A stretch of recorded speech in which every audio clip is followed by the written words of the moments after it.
but there's consensus that there is 3 individuals that are considered the dominant forces in the game. I would even say 4, because I would put Nicki Minaj in there too, right? Okay. Right, like, but as far as the dudes, Kendrick, Cole, Drake.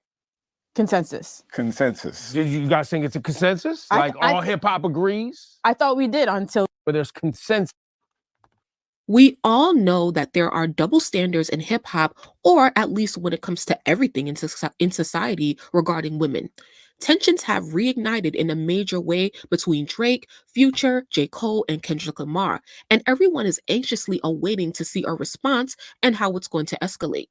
However, the response in the media, between fans and industry alike, to these fractured relationships between these men reveal clear as day how women, and mainly Nicki Minaj, are treated differently when they are navigating conflicts and rap battles amongst their peers. Thus, welcome back to the Fem Rap Politics playlist, where we discuss how the political sphere of hip-hop and the music business intersect and impact the careers of female rappers. To discuss this topic, I have 3 main talking points: male rap unity versus female rap unity, clicking up, which is a part of that, sucking D versus showing respect, and rap beef being personal. So bear with me as we get into it, y'all. Okay, so we're clicking up now. As we all know, Kendrick Lamar was featured on Future and Metro Boomin's latest project. And so now it's clear that Future and Drake, who've collaborated for a long time, have fell out with each other. Metro Boomin and Drake are known to have issues, and now they've recruited Kendrick Lamar to make everything official. So now we also have seen, in the past couple days, we've seen other rappers that are not involved in the main beef, but they're unfollowing and choosing sides, and I'll talk about that a little more as we get into the video. But nobody is talking about how the men are clicking up, right? Like in female rap, we have, who's on Cardi's side versus who's on Nicki's side, and why that's a problem, and how that's created this toxic work environment for the female rappers. But I don't see nobody saying that when it comes to the men. Did you guys hear that yet? In the past couple days, I've watched several documentaries of the relationship between both Drake and Kendrick Lamar, and all of the shots that they have been taking at each other for the past 10 years. And that is well documented. But when it came to the beef between Nicki Minaj versus Megan Thee Stallion, everybody only seemed to remember what Nicki said on Red Ruby the Sleaze and her recent shots towards Meg. But nobody seems to remember or even recall everything that Meg has said in the past about 3 years, ever since Nicki Minaj has fell out. So in the female rap world, it looks like people tend to make it seem like, it's only Nicki Minaj coming from Megan Thee Stallion every time, and Megan has only responded once or twice, when really it's just that you guys don't listen to Megan Thee Stallion. I don't either. And you don't listen to the deep cuts on her album where she has, total verses that are dedicated to Nicki Minaj. So I think that the level of education that people have when it comes to the male rappers versus the women rappers are very different. And because of Nicki's personality and how she represents herself as a boss and as an assertive woman, people like to take the easy road out and saying that she's the bully, right? Because that's just what it looks like to the naked eye. So let's just call it that. On a recent episode of the Joe Budden podcast, they talked about the beef, and let's hear what he had to say in regards to Nicki. Referencing the big 3, just knowing who the big 3 is. And I love all this competitiveness in hip hop. And let me tell y'all that this is all Nicki Minaj be wanting to do also, but I ain't gonna put my barb hat on right now. Now, y'all know I hate when men say, let me not put my barb hat on right now. All she be wanting to do is fire bitches. True. Without all of the hoopla, women in hip hop, she just be wanting to fire some hoes. Because rap is a sport, right? That's true too. When she do it, but that shit start getting personal with the women, yo. See, and that's the double standard right there. Yeah, it is double standard. It's personal with the niggas. Nah, they rapping. No, they're not. Hell no, they're not. They in their feelings. They are not rapping. Yo, as you know how it is they're emotional. When a woman is involved, as you know that. They're emotional. They're not just rapping. When you start talking about... Exactly.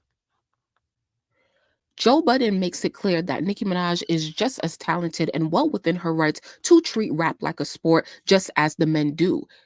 And she should be able to fire off shots if she wants to, because that's what hip hop was built on. But his co-hosts try to bite back and say, oh no, it's personal when it comes to women. And Joe says, well, that's the double standard right there, because what beef honestly has not been personal? For those of you hip hop heads who follow rap beef, I guess all beefs have a personal element to it, which is why we see things happen on social media. For example, Rick Ross and Nav have since unfollowed Drake just days after this beef was reignited. And the other thing about the male rap beef that's going on right now is that it's known, or it's a common argument, that when Drake falls out with a male rapper or any men in the industry, it's usually because of some women that they have in common. And you've probably seen that on the blogs. So it is personal, right? That's what you're doing in your personal life that's now impacting your work and your business. So it's not just personal when it comes to the women. And I think, is it okay that we admit that rap beef can get personal? We can spar and have debates and all of that stuff, but if things start to become personal, then are we allowed to feel some type of way about that?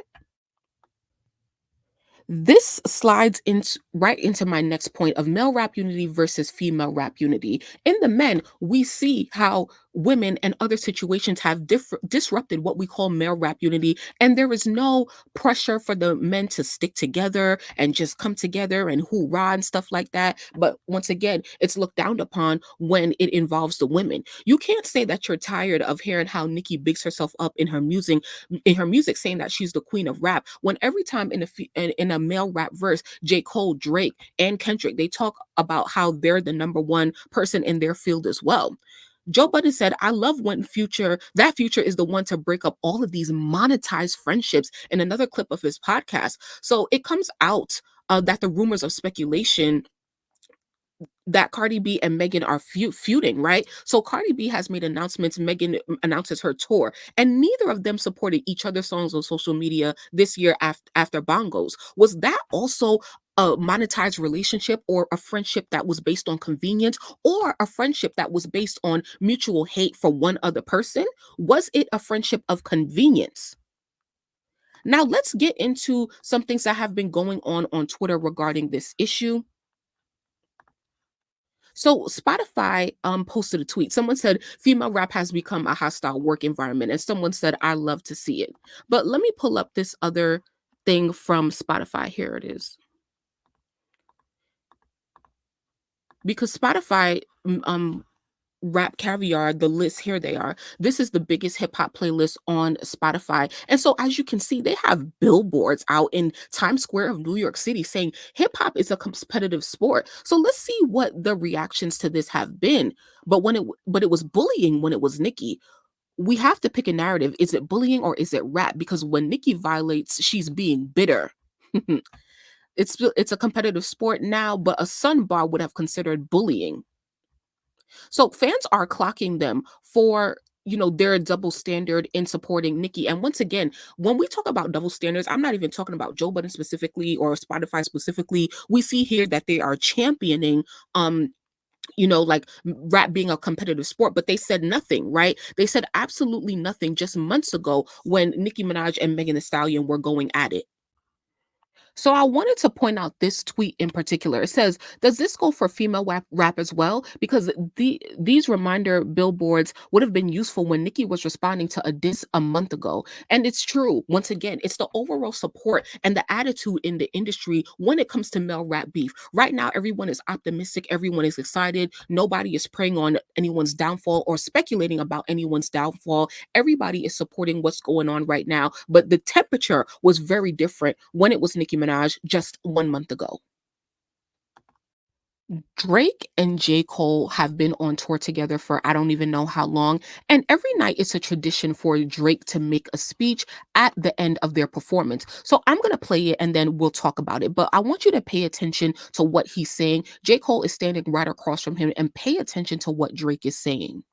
I want to tell you, you are truly one of the most gracious, one of the most humble, one of the most fucking influential, one of the kindest. Fucking bad! What you're working on, I'm gonna tell you like this. I love you like my own. You're one of the fucking greatest to ever do this shit. My career is not the same. if they swap you out with somebody else. So thank you for standing here with me all these years, pushing me further. Hey, OKC, make some fucking noise.